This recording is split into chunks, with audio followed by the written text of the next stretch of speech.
Wel, mae hwn yn gyfle gwych i'r Brifysgol i ddatblygu ardal arloesi yng nghanol dinas Abertawe. Mae o mor bwysig bod y Brifysgol yn datblygu presenoldeb yng nghanol y brifddinas. A beth da ni wedi wneud heddiw ydy cychwyn proses o ymgynghori sydd yn sicrhau bod Brifysgol Cymru, y Drindod Dewi Sant, yn chwarae rôl allweddol i ddatblygu economi ac i ddatblygu y rhanbarth.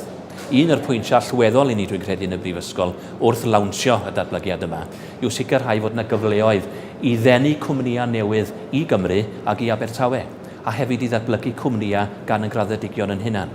Mae angen i ni ail-edrych ar holl gwricwlwm y Brifysgol a gweld fod blaengaredd yng ngraidd y cyfan da ni'n wneud. Ac wrth gwrs ar y campws newydd yma fydd yna gyfle i ddenu cwmnïau a hefyd sicrhau fod yn graddedigion ni yn creu cwmnïau hunain. Da ni'n awyddus iawn i weld fod y campws arloesi yma yn gyfle i ddatblygu cyfleoedd cymdeithasol o fewn y ddinas.